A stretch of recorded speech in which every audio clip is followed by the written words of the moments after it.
Hey everyone, I'm Jack, and I teach regular people just like you and me how to travel the world on any budget. In this video, I'm going to be going over the different places that you could stay while traveling, ranking them based on how cheap they are and also what you should use them for depending on what type of trip you're doing. Let's get right into it. The first option is couch surfing.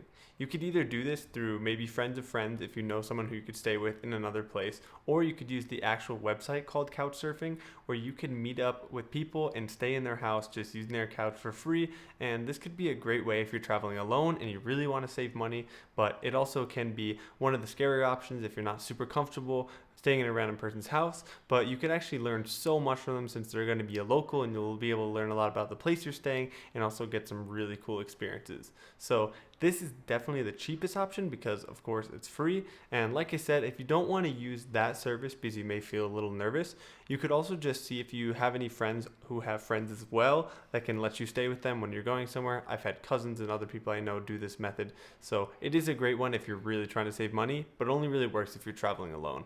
The second option is staying in hostels. This is personally one of my favorites because it's so cheap, and for me, when I'm traveling, most of the time the place I'm staying is just for a bed. I don't need anything fancy, and I just want to have somewhere to sleep at night with a roof over my head so I could stay in the place I'm going to. But where I'm staying is not super important to me.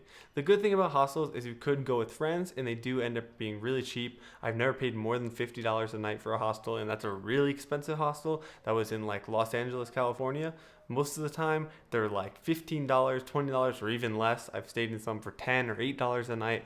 So hostels are a great option. You are sharing a room with other people, and depending on the cost is also normally how many people you'll be sharing the room with. Sometimes, if it's enough of you, you could even actually fill the entire room with just you guys, and that'll work out great as well. A lot of the time, I've seen also women could be more nervous about this style going to a hostel. Luckily, a lot of the hostels do offer women-only rooms, which can help you feel a little more comfortable and a bit safer as you won't be sharing a room with other guys. If you're younger, or I've even seen older people stay in hostels as well, and you just want to save a lot of money on the accommodation, and you want just a room, a place where you can keep your stuff, normally you're going to have to lock your stuff up, but it's a great option for cheap travel and a place to have a bed at night. The next option is Airbnbs or Verbos, that style of accommodation where you're renting out someone's house or a room in their place. This is a great option if you're going with a bunch of friends, say like a group of 5 or more, and you need a place to stay and you could rent out an entire house. Normally, this also can be a bit more expensive though. However, if you're splitting it amongst all of you, that can normally bring the price down. And it also really depends on the place that you're going to be staying in. If you're staying in the middle of a city, then of course it's going to be a bit more expensive there. But rural Airbnbs, like I actually used an Airbnb in Switzerland to stay in the mountains, and we ended up paying like only $600 for the entire time we were there. And there was 4 of us. It was 3 nights. So we split that apart, and it ended up being a bit better, definitely cheaper than hotels. And although you're paying a little bit more that way, you do normally get to save on food because you'll be able to cook inside the Airbnb as long as they have a kitchen, which most of them do. This is another great option if you're traveling as a couple or a family because you'll have space for everyone, since there's so many different ranging types of places you could stay in, whether it be, like I said, just someone's room that they're renting out or an entire house. So the nice thing about this is you could pick the place you need based on the size that you're looking for. On to the next option, which is hotels, and this is normally what people think of when they think of travel. They think that they're going to be having to stay in hotels. This, of course, is because it's one of the most common and easiest ways to stay, because you just book out your room in the hotel, you pay your price, everything's taken care of, they clean for you, sometimes you get breakfast for free in the place depending on the hotel, and this is a great option if you just don't want to think about it, you just want to get home, you have your own room, all this stuff, it's all set up for you. That's a great option. However, it is, of course, the most expensive.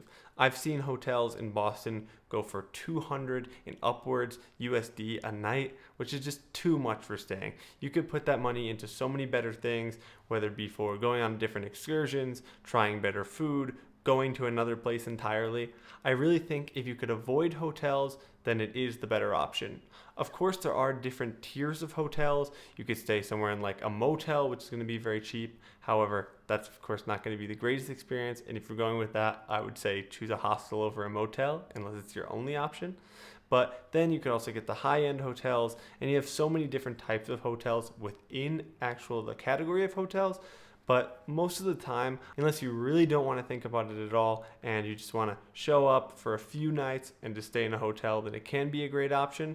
But if you're staying for anything longer than a week, hotels are really going to add up quick. And I always recommend that accommodation be one of the lower things on your budget list so that you could save money for the better parts of travel and maybe even get to more different trips over time by saving this extra money. I hope you enjoyed this video. In the past, I didn't even know what hostels were, so maybe this is your first time hearing about some of these different platforms like Couchsurfing or Airbnb. And if this video did help you, I would love to hear more about it in the comments down below. I would love if you could get subscribed. You could learn more about different travel tips and specific destinations as well. And if you want to learn more directly from me, you could join my free WhatsApp community that's linked down in the description. Thanks for watching. See you later.